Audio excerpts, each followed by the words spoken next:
All right, so we are recording today's session on Google Drive and Docs and Sheets. I'm Bonnie from Academic. Residuals. Go ahead, Barbara. Dual payments. Oh, I'm joking. Okay, so a couple of people have asked, why do we need Google Docs? And what about Google Doc basics? Those are some of the things we want to talk about today. So I want to first start by talking about the difference between Google Drive, Google Docs, and Google Sheets. Google Drive is a space where you hold documents. They might be Google Drive, Google Documents, Google Sheets, Google Slideshows, Google Sites, but it might also contain, you can store PDFs and pictures and JPEGs and folders and Word documents and Excel documents and PowerPoint documents. So Google Drive is just a container for holding things.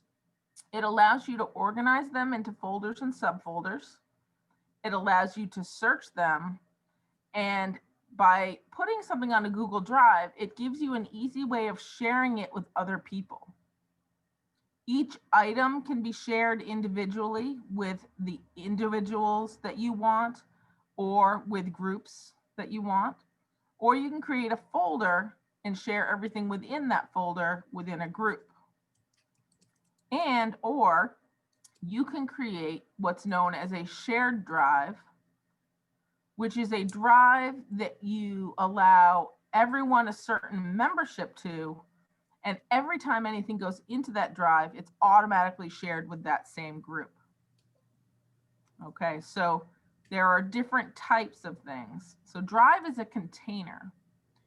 Google Docs are a word processing document tool that Google has created for anyone to use, anybody who has a Gmail account, for free.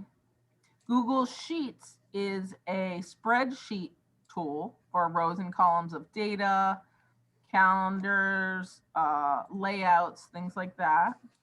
Google Slides is similar to Microsoft PowerPoint, so it's a slideshow production tool. Google also has many other tools like Google Sites, which allows you to build websites, Google Jamboard, and things like that. But today we're just talking about the drive itself and Sheets and Docs and the ways that you might use them. Does anybody need me to change my description of the way I described that so that you can understand it better? That's pretty straightforward? Okay. So when you're in a Google Drive, there are two sections. There's My Drive and there's Shared Drive. Shared drives are drives, or let's call it a folder, that has been shared with you in some way. And everything in it you can see unless someone removes access. So for example, someone created a shared drive of photos of different color combinations. They added me as a member. You'll see up here at the top of this color combinations shared drive, 5 people have access. And usually people have manager access, editor access, or contributor access. You can see I'm having a little slowness. Me and Karina and Nikki are managers of this site, meaning that we can add other users and change other users' permissions. And Aviva and Ines are viewers of this site or folder. So anything I add to this color combinations folder, those 5 people will automatically have that access to. It's great for search committees, other committees, groups that you're working across campus, because you don't have to then give permission to every individual document that you put in the folder. But there are some restrictions with Shared Drive.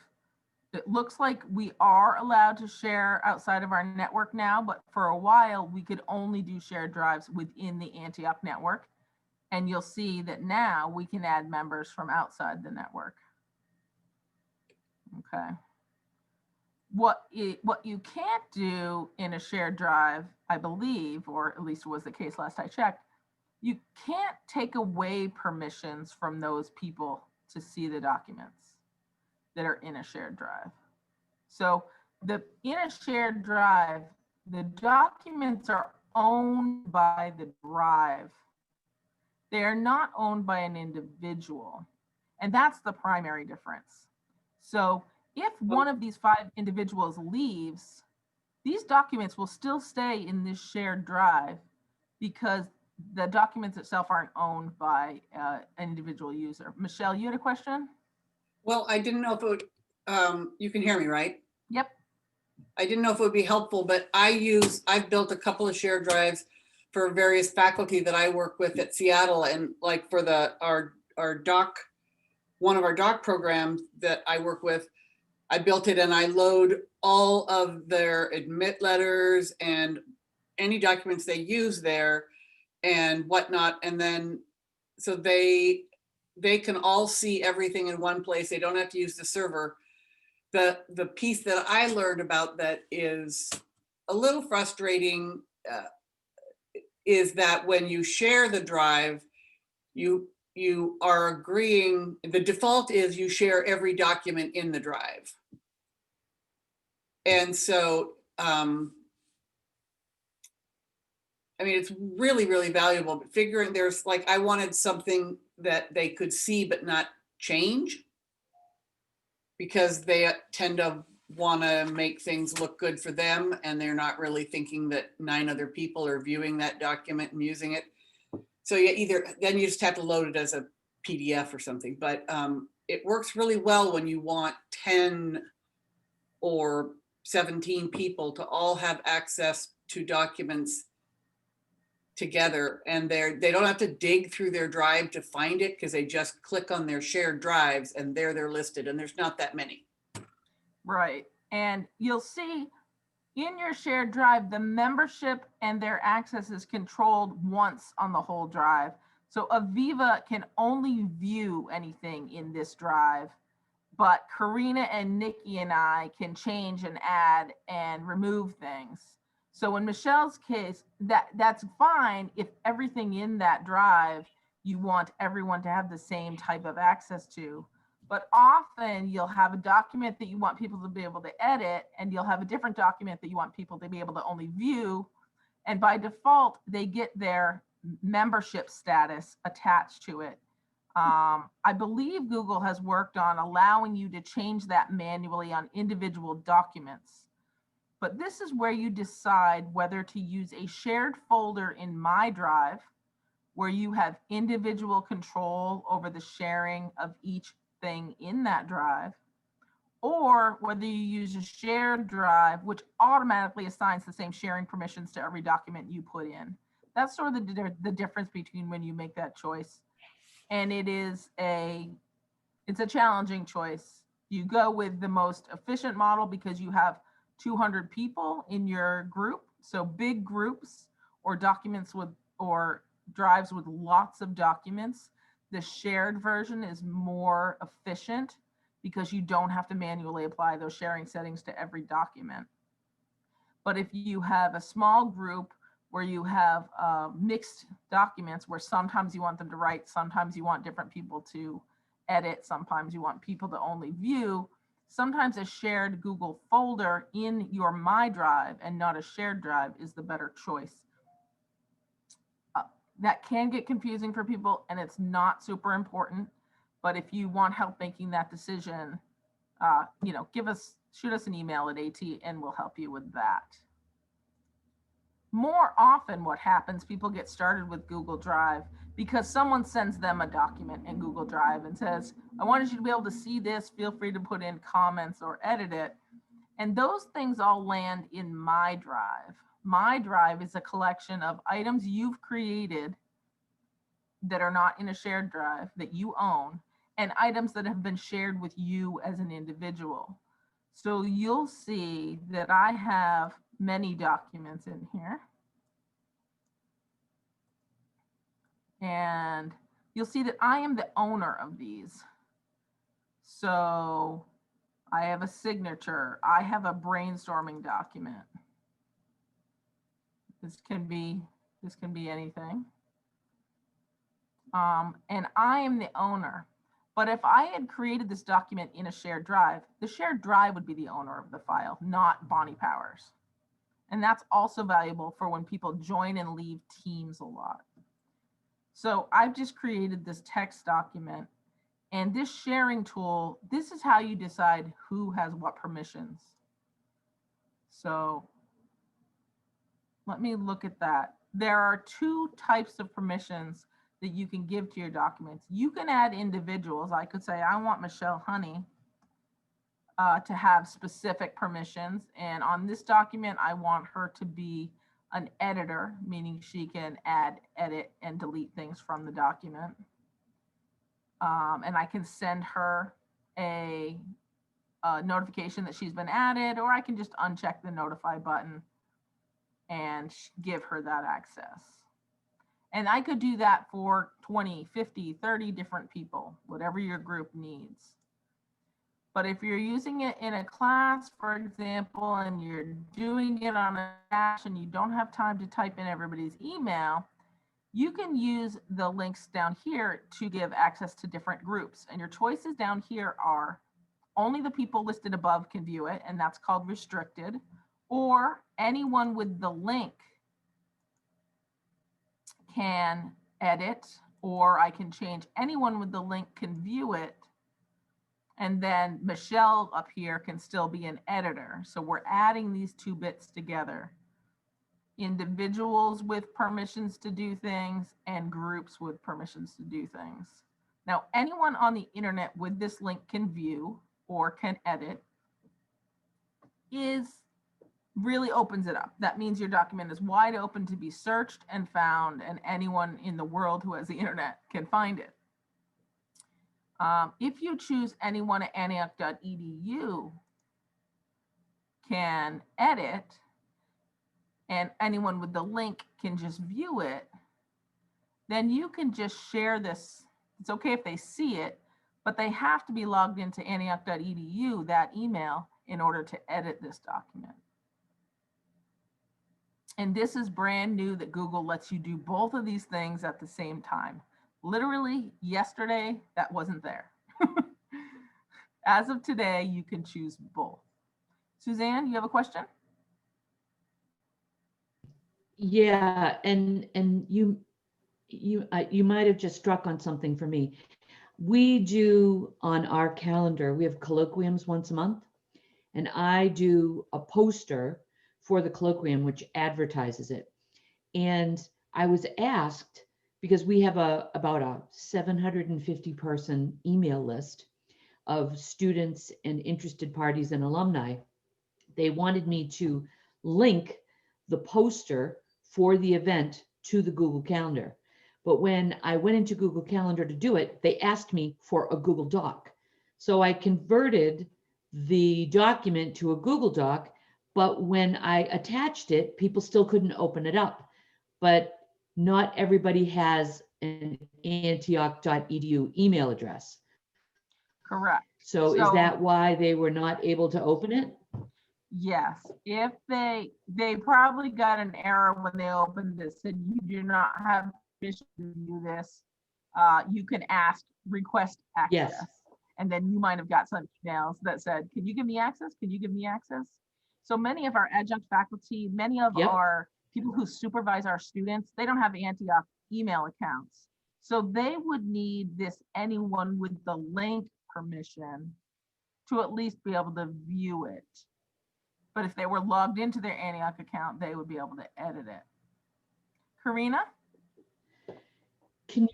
So if Suzanne had made it into a link in her Google Calendar, then anybody with access to the link, if she gave them all access to the link, they would be able to open it.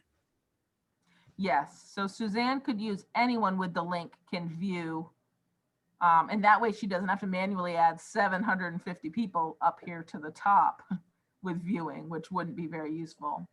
But if you needed protections, you could combine the two of the people you want to edit could be listed up here, and the people you want to view could be listed down here. Suzanne, did you have a follow-up? I was just curious if you could run through how you got from your list of documents in Drive to where you are right now. Okay. So what I did was I was in Drive. So I mentioned this earlier before everybody was on. There are two challenges that people have with Google Drive and Docs. One is finding the document they're looking for. And two is sharing it in the way that works, like understanding the sharing. Most people understand the writing text in a doc, adding a picture to a doc, putting a link in a doc, because it's just like using Mac Pages. It's just like using Microsoft Word. The same is true of Sheets. If you use Excel, you pretty much know how to use Sheets. There are some differences. But this sharing, which is the powerful part of Google Drive and Docs, is that you can share these documents with others in various ways. So what I did was I went to my Drive and I scrolled down the list looking for the document that I wanted to open. They're sorted right now alphabetically by name, so I can find whichever one I want. I double clicked it and it opened, and then I clicked the share button in the upper right. So you have to open the document itself to share. That's one way. The other way is you can right click it, or if you have a Mac with a one button mouse, you can use your control click, hold down the control key and click it. And you can go up here to the sharing, so you don't have to open it if you don't want to. That gets you to the same screen, but it doesn't have the document open behind it. So if you forget what you were doing, you don't know which document you've clicked the share with. So whichever way is better for you is fine. You have the same options. Did that answer the question, Suzanne? Yes, but when I open up my document, it doesn't give me the anyone with this link. It Okay. just gives me antioch.edu. Okay, it shows it down here. So when I click It that says, yeah, chain, I do have get the link, but see how you have anyone with the link? I don't have that. I just have antioch.edu. when you drop, which document are you working on? Which No, document? okay, I'm working on the that one that was calendar a that you colloquium mentioned, poster. the colloquium poster that you mentioned. Well, no, I'm earlier. actually in my Drive. Yep. I'm in my Drive and I went to the document I was hoping to share and was following you as you went through, and I got the get link, but I don't have one that says, and mine doesn't say anyone with the link. I just have antioch.edu. Do I And have a, do you want to share your screen, sure. or do you have a drop down? I can stop sharing so that you can share, because this may happen to other people as well, and they might get a similar visual. It's thinking. No Here we worries. go. This is my screen right here. See how I have antioch.edu, but I don't have anyone with the link. So click the drop down arrow next to antioch.edu, the little black arrow on the left. Yep. This one? Yep, that one. This one? Okay. Anyone with the link down at the bottom. Oh, there it is. Okay. Yep. It hides. Okay. It's not ideal. Sometimes that will say restricted. When you open a file by default, it'll start by saying restricted, and you need to click that black drop down arrow to choose anyone with the link, or anyone at antioch.edu with the link. And then make sure you pick which access you're giving them over in the right, if it's viewer or editor. And the link won't change. Perfect. Oh, that was so helpful, Bonnie. As you change the permissions. And I think that other people will struggle with that too. So thank you for sharing your screen. I All right, appreciate thank you. that. That was very helpful. And then, and sorry, and right. then Suzanne would then go and copy the link. She would copy Yeah. the link and then she would go to her email or whatever, to a calendar, and she would just do Control V and it Yes. would pop up, right? Yep. So when you copy that link, you can paste it onto, let's say, your Sakai page. If you want to share it with your students, you can link it there. You could link it in an email if you wanted to send it to a bunch of people. Let's say you had an email list. You could, as Suzanne did, you could add that link to the description of a calendar event, so that that link would be connected to the calendar event when you invite people to an event as well. You could read it out loud to someone and they could type it in, but I wouldn't think that that's the most effective way of using these Google links, because they're very long and they have lots of random letters and numbers and things like that. All right, is there anything you want me to go over again right now? Anything that's not sitting comfortably?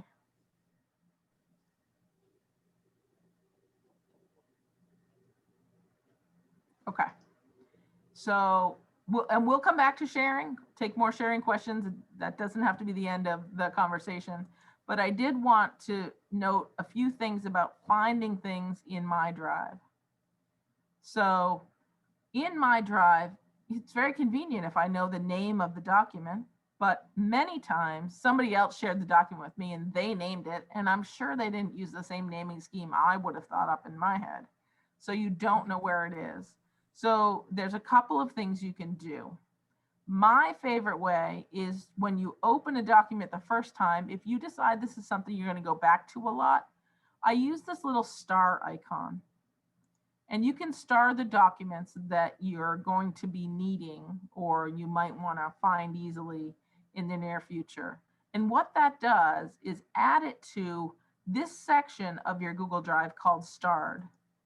Everything that I have starred and left starred is in my starred section now, and it's a shorter list of things to look through to find what I was looking for, because I know Harold sent me the academic terms list and I'm going to need to find that once a month. Or Katie sent me something she wanted me to review and I can't do it right now, but I'm going to need to be able to find that quickly. So I open it in my email and then I click that star button at the top. So you'll see this brainstorm not starred, it's white. That won't be showed in my starred section, but it will be in my drive. This one is starred and I'll be able to find it in my... Bonnie, can you share your screen and show us? I apologize. When I stop sharing, I forget to reshare. So let me do that again. At the top of the document, when you open it, you have it starts off as being a blank white star. And if you click on it, it becomes yellow. And when you do that, it adds it to this section of your Google Drive called starred. So my starred section has many fewer items than my whole drive, which is everything I've created ever and everything anybody has shared with me, which is a much longer list to look through. Okay, so if it's something that you know you might use, just put that star on at the top. The other way is it's sort of hidden. This says search and drive, but this arrow over here is for an advanced search. And I can find things in different ways here, not just by a word that's in the document or word that's in the title. I can search by who owns it. It's like, Katie sent me that thing. And I can say owned by a specific person and K Golis. And I don't have to do anything more than that. I could just do that, but I could also include a search word if I knew what it was. And when I search, it brings back the results of things that Katie owns that she shared with me. All right, so that helps me narrow the field a little more about what I'm looking for. And you'll see up here, this is how it's done if you just wanted to type it in, owner:kgolis@antioch.edu. But using this drop-down box is really easy. And what if I know that it's a Google Sheet and not a doc? I can also tell this search, in addition to it being owned by Katie, also it's a spreadsheet. It's not a Word doc. And when I search, it's going to narrow it even further to just the spreadsheets that Katie has shared with me. You'll see both Excel spreadsheets, which are green with the X, and Google Sheets, which have this sort of weird T on a green box. And then I can use these column headings to say, show me by last modified date. And then I'll know, oh, this was the one we were just working on in May. It's closer. So you can narrow down and narrow down using this advanced search up here. All right. You can search in your trash. If you check this checkbox, in addition to searching My Drive, it'll search for things that you've put in your trash. Or you can also search in starred if you know that you put it in starred. You can narrow it down by when it was searched, or if it has the words project in it. And that will narrow it down even further. So of course we do a lot of things that are called projects, but this list is half the size it was before I put the word project in. So for me, it's usually the person who shared it with me that I look for because they're the owner.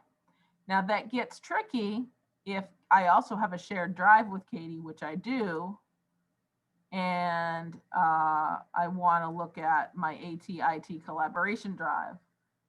These items are not owned by Katie, they're owned by the drive. So those items didn't come up in my drive search. So if you're looking for something that might be in a shared drive, go to your shared drives first and then search in there.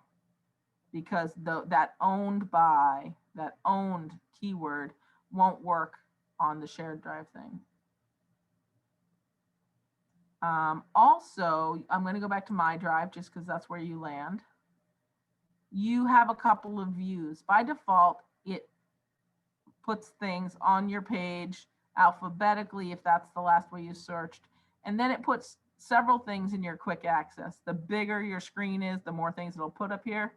Google has an algorithm. As far as I know, you can't change that algorithm. I think it's usually the things that you've looked at most recently or had open most recently. But if you don't like this list view, if you're not compulsive like me and like your things in a compact view, prefer more of a layout view so that you can see what the items look like. If you can picture a visual of this document, using this button up here to toggle between the list view and the grid view might allow you to see a little bit of what's in the document that might trigger your memory about what that document looked like. So for example, this is a Jamboard, a Google Jamboard that's in my drive. This is a photo I put in my drive. These are some logos that are in my drive.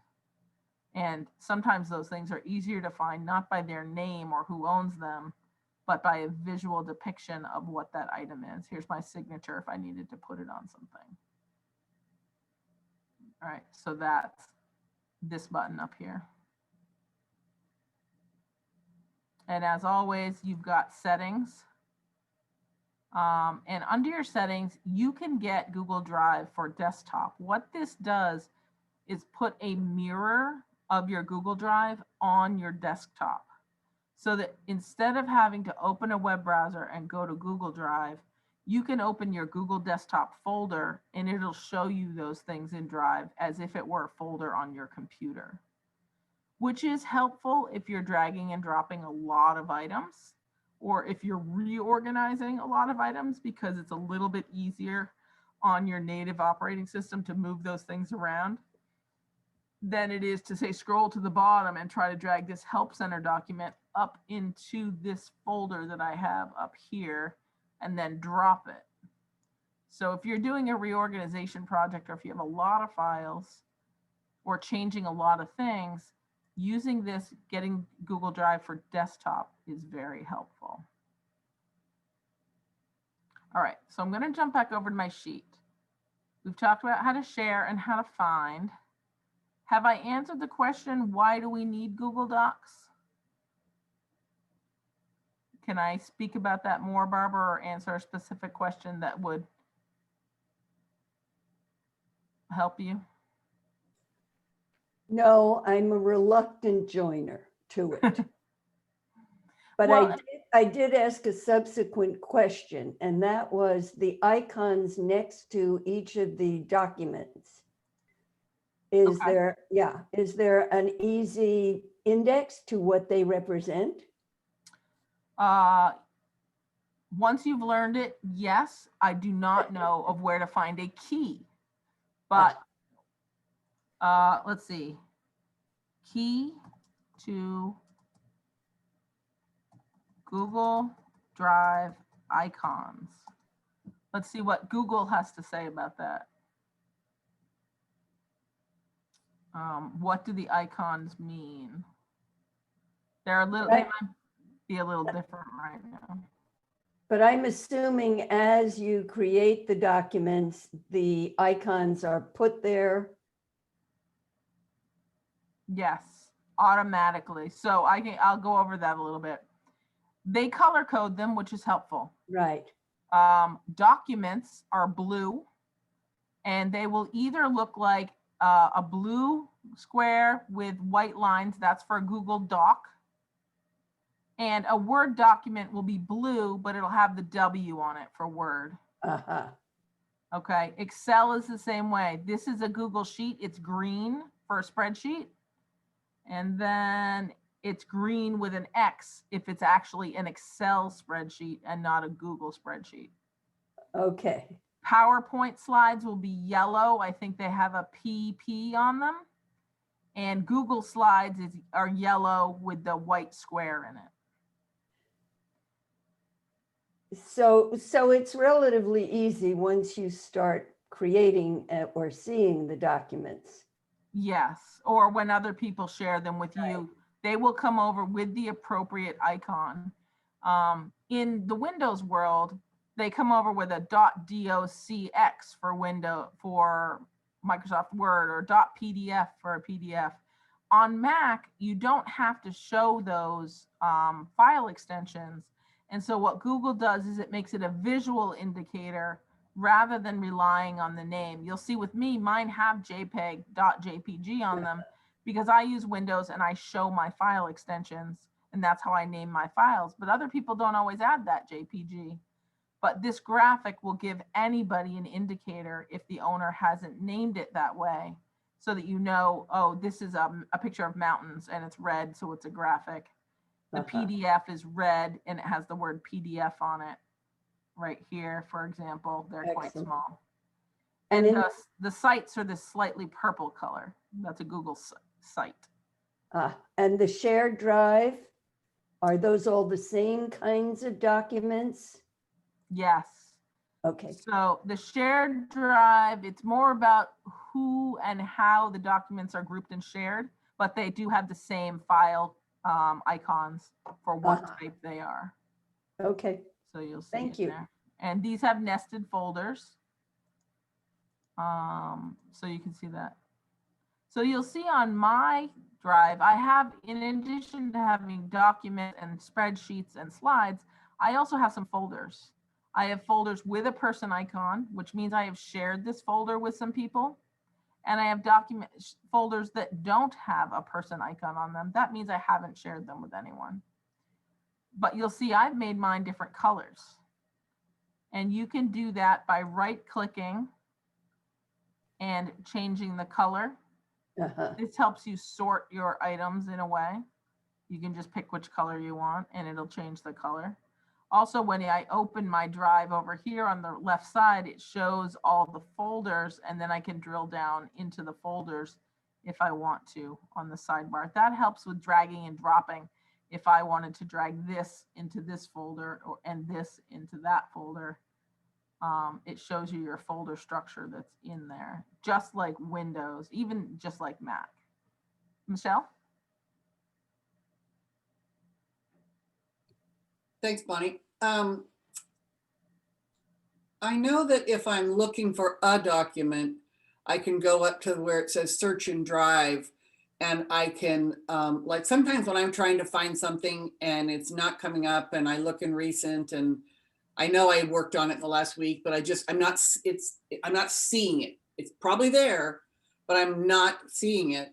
I'll go up here, but it occurs to me, and then I can put, like, I know it's a spreadsheet, so I choose spreadsheet to narrow down what I'm looking at. But I'm wondering, is there a way without having to go to search, when, if you just click back on your, yeah, is there, I just was looking while you were talking, like on a Mac in the Finder, we can add document type. Is there a field here for a document type? And if not, can we sort this list by document type in this desktop view thing, or is going through search the only way to do that? Right now, as far as I know, going through search is the only way to do that, because there isn't a column.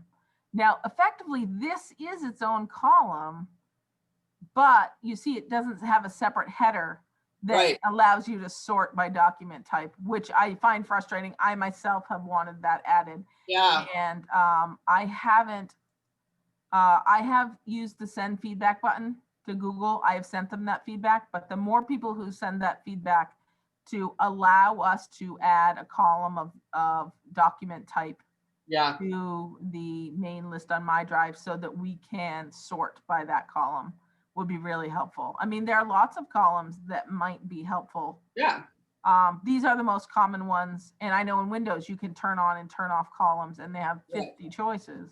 right. So I tend to use the last modified column. That is to say, by clicking it, you can Yep. last modified by me, or last opened by me, or last modified. But then you can, if you click it, then you get the up down arrow to sort it by Up or down, yeah, just far away or recently. right. But that arrow doesn't show all the time.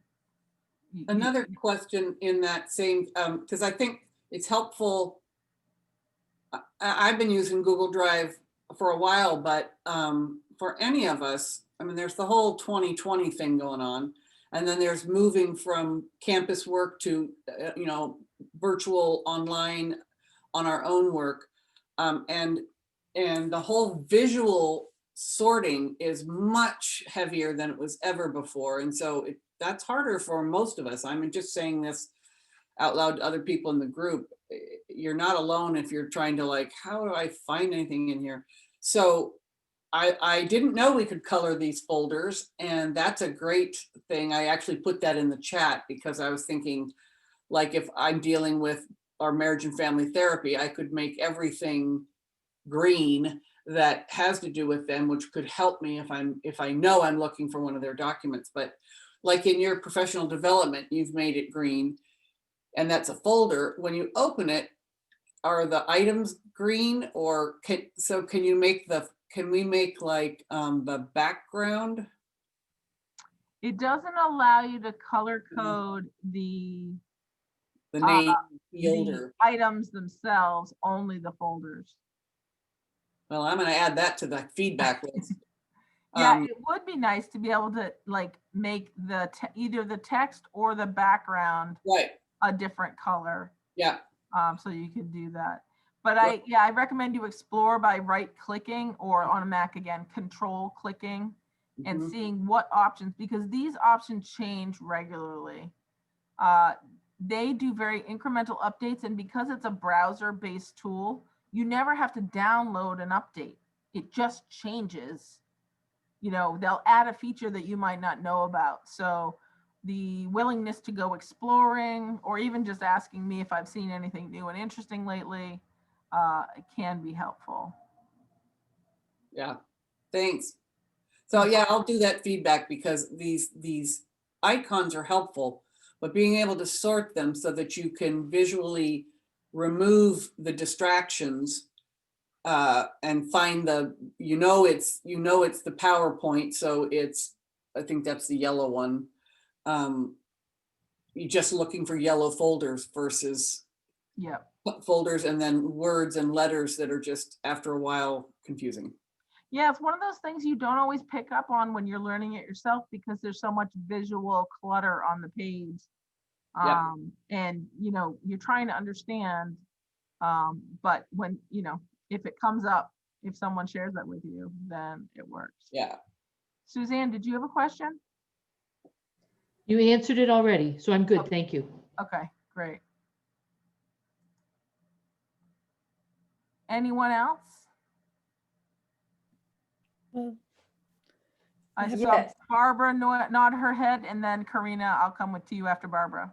Okay, so where do I find the drive on my Good. computer? Good question. So there's a number of places. Under AU Direct, when you log in, you can find the drive icon. It is red, it's a red square. It looks like this. And it's under services if you haven't dragged it up here to your short bar. But if you're ever in any Google application like Gmail, for example, you have this little, I'm going to just close my calendar when it pops open. This little apps square of 9 dots, and you will find it under the 9 dots. So if I am usually have my Gmail open, so I usually go to Gmail first, and I can go look at my drive, and that'll show me everything. But again, if you know you're looking for a doc or you're going to create a doc, you can go right to docs, and that docs becomes a smaller version of your drive with only the docs that you have access to in it. Okay, if you're in your email, you could go to Sheets and it would just show you your sheets, or you can go to Slides and it would just show you your slides or your forms or those sorts of things. This is where I go to most often. You can also type in docs.google.com, drive.google.com, sheets.google.com if you're one who types in the URL bar, or you can search Google for it. Thank you, No problem. because I've been very resistant. I have a boss who loves Google Docs. Yep. But I cut my teeth on Microsoft Word Mhm. and found that very good for many, many years. It And- still is. Maybe I'll be clear about this. There is nothing inherently right or wrong about you, or better about using Google Docs versus Word, except for Google Docs is much easier for sharing documents. Yes. That's its real power. Totally honestly, Microsoft Word is, first of all, most people have to pay for it, but it has a ton of extra features that Google Docs don't have. You can access it when your internet is down, if it's on your computer. So there are still very good reasons to have and use Microsoft Word. It's just that in these days of remote teaching and learning, when we're sharing documents and we're no longer on the same network because we're not all in our buildings, we used to have that built into our networking where we could share documents in our shared folders with each other. But when we're off campus, you have to connect to the VPN, and the VPN is slow. So Google Docs has been more of a, this document I use for sharing. Honestly, most of the time when I start a document, I start it in Word. Unless I know in advance that my primary goal of starting it is to share it with other people, which for me, that is most of the time now. But when I'm working on something personal, I'm writing a letter I'm going to print out, I certainly don't do it on Docs. I do it in Word. So both, and they're both valuable in different ways. Mac Pages, same thing is true. And there's also a free version of word processing called Open Office, which you have an open spreadsheet that's free for people. So its freeness and its ability to share are the bonus features of Google Docs. And a lot of other things are better in Word documents if you have to do mail merges and complicated layouts and things like that. So there's still plenty of value to that. So don't feel like there's one is better than the other. The same is true of Excel. Excel has much better formulas and much more detailed processes that you can use if you have a very high-end spreadsheet. Google Docs works great for basics and for things you need to share. Basic rows and columns, basic formulas. but I find Excel and all the hours I've put into learning Excel in my lifetime still valuable because I use Excel, every week as well. Thank you. You're welcome. The world One has last, changed. one last question. Yeah. Will we have access to this recording after this session is over? Absolutely. So what I will do is as soon as Zoom finished processing it, I will put it on the remote teaching guide. And I link them up here in the recent recording section. And they're always all stored in our YouTube website each time I record them. I try not to record multiple versions of the same thing. So this one will go up here, although there may be some other recordings on Google Docs in depth or Google Sheets in depth in here as well. Thank And you so much. if you can't find it, just email me. Okay, thank you. You're welcome. Karina. So I have a few questions. First of all, I'm trying to transfer things to Google that used to be, for example, in regular PowerPoint, to bring it to any way to bring it across so I can share it with students more easily. Since in PowerPoint, I don't have the emails readily available to me. Yep. Okay. Yes. So sharing a document that lives on your computer, you'd have to turn your computer into a network share or into a web server to share it. So what you can do is if it's resting on your desktop, and I'm still sharing, right? You guys can see my screen. Just need to double check on occasion. Here is, I know, this is just a Word document that I have. I can literally go to my drive and drag and drop this document in my drive, and it starts uploading. When it's done, it'll appear in my drive. And it's called ATT Notes. So here it is, ATT Notes. You'll see it's still a Word document. It does not convert itself into a Google Doc. If you open it, it's going to open in the preview window, and then you can decide if you want to edit it in Google Docs. This is one of the key features in the last couple of years that Google added. It used to be when you opened a Word doc to edit it in Google Docs, it changed it into a Google Doc. Now it leaves it as a Word document, but it still allows you to edit it, and it will allow you to share it. So that's how you would do that with your PowerPoint. Same thing, Karina. Great, thank you so much. That's a huge help to me because that wasn't intuitive for me. The Then other the other thing question- is up here in the new button, you can upload a file. If it's not out on your desktop and it's nested in a folder and it's hard to drag and drop, you can use the file upload button, and you can pick the file from your Finder to select it if it's deeply nested in a document and it's not out on your desktop. Fantastic. Great. That's amazing. And then, of course, to get rid of things, to erase things forever. I never erased anything from my Google Drive. So it's just getting fatter and fatter. All right. If you're the owner and you right click it, you can remove it. It puts it in your trash for 30 days and then it deletes it. Okay. I have to do that. If you are not the owner and you remove it, it will only remove it from your drive. It will not delete the file that the owner owns. It's just remove. That's why they don't call it delete, is because you're not actually deleting it if someone else owns it. You're just deleting it from your drive so that you don't see it. You can still get to it if you search it and share it, or if they reshare it with you. But yes, you can clean up your Google Drive by right-clicking and deleting things, for example, that you have two versions of. There's a Word version and there's a doc version, and this one was updated on the 5th and that was updated on the 6th. So I will right-click and I will remove the earlier one so that I only have one in here. You could also make a folder called Archive if you're nervous about putting things in the trash. As of like 2 weeks ago, Google never emptied your trash for you. You had to do it manually. But 2 weeks ago, they changed it and I got a pop-up that said, from here on out, Google will delete anything that has been in your trash for 30 days. So it gives you 30 days.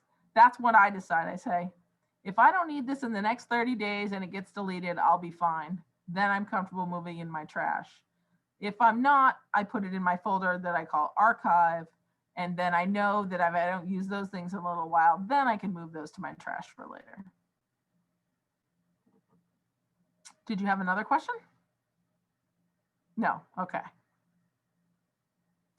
We've got 6 minutes left and I am more than happy to stay for extra questions.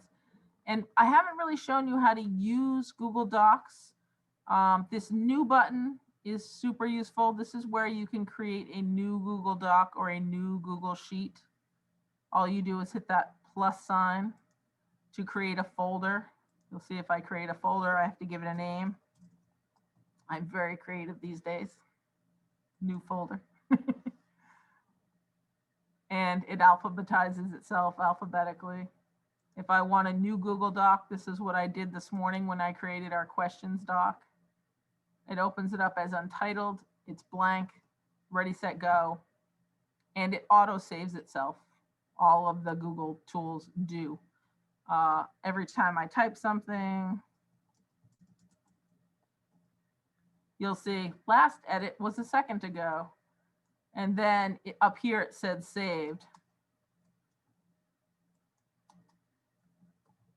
Saving. Can you all see that? Now it's been saved to Drive.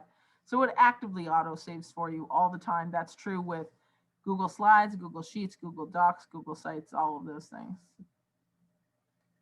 And if you don't like this anymore, or if you want to organize it, you've got a move button to move it to whatever folder you want.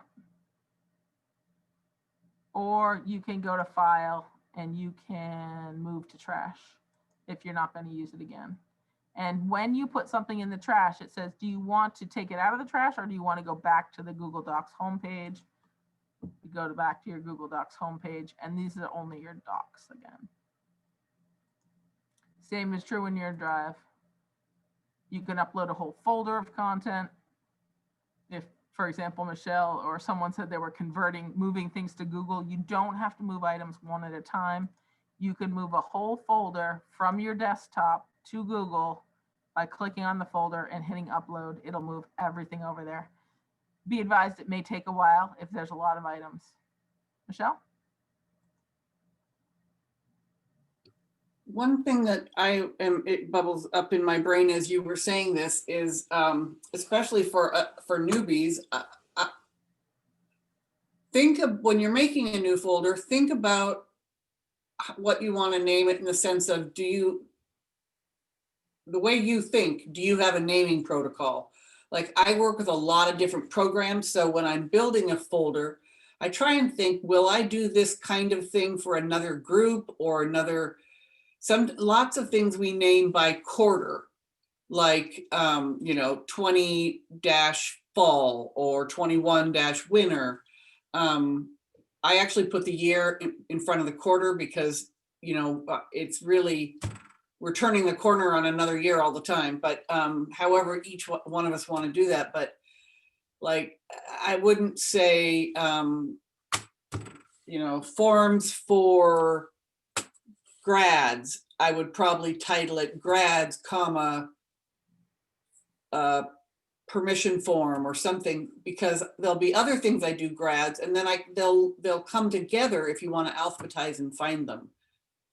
In the beginning, I wasn't really thinking about that, and it made it much harder to find things. Is the point of my comment is think about, like, we've all got antiquated paper folders in our desk drawers. It's the same kind of thing. How did we name those so we could find them later? And nest them. You could have a whole folder Yeah. for each program, and you could nest subfolders underneath, or you could have a whole program for each academic term and nest things under there. Either way, Google will search through them and find it. And if you need to reorganize, you can move those later, but it is good to think about that in advance. Barbara, you wanted me to walk through editing a document again? Okay. So the first thing I do is I've got a bunch of them open. So I'm just going to close all these documents just for simplicity. And we'll start from the place where I'm in my drive and I have some documents that I want to edit. So I'm going to go find the document, often the hardest part of the task, finding the document. Let's just say, oh, I want to edit this one that I was in today. You just double click it and open it. And then you're in there and you can move your cursor around. You can add a question, or you can highlight the text and you can change the color, or you can change the style, whatever you do. And as you do those things, you're saving. So you have all the tools up here. Was there a specific type of edit you wanted me to show? Yes, where I was changing text. And Okay. somebody else was going to see my edits. Okay, so you're talking about viewing what has been edited in the. No, me making the edits so that somebody else would then see the document and see the edits that I had made. Okay, so right here, this is Google Docs version of editing mode, suggesting mode, and viewing mode. So this is essentially like turning on track changes. Yes, that's A exactly. little bit. So I'm the owner. So what you'll see, I'm going to scroll over just a little. I would recommend you add to this. And you'll see it came over here as a comment. Uh-huh. All right. And the owner can accept this suggestion, or they can decline this suggestion and do their own thing. Or they could just view the final document. And when you go into that view, you're only showing the suggested changes that you've accepted. Uh-huh. But that does bring me to a point about the sharing that we didn't talk about. I'm going to give Barbara.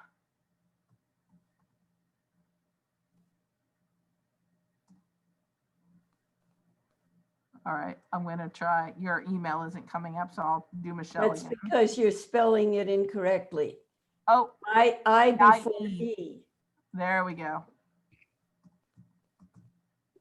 Ooh, here, let's try that again.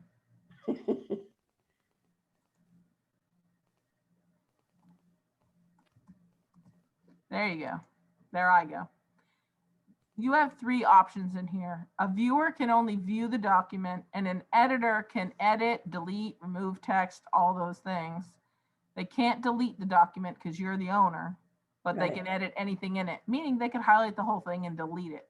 So just, I want to be clear about that. If you give someone editing permission, you should trust them.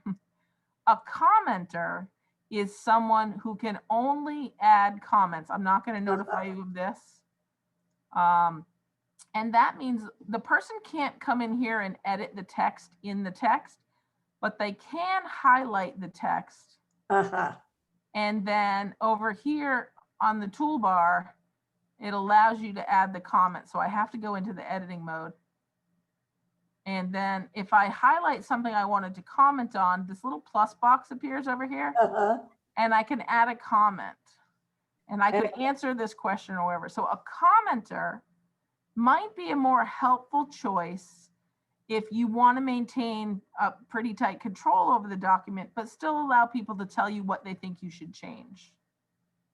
Okay, so for example, if a student was writing a paper and they made you a commenter, you don't actually change the content of the paper, but all of your comments can come in down the right side. I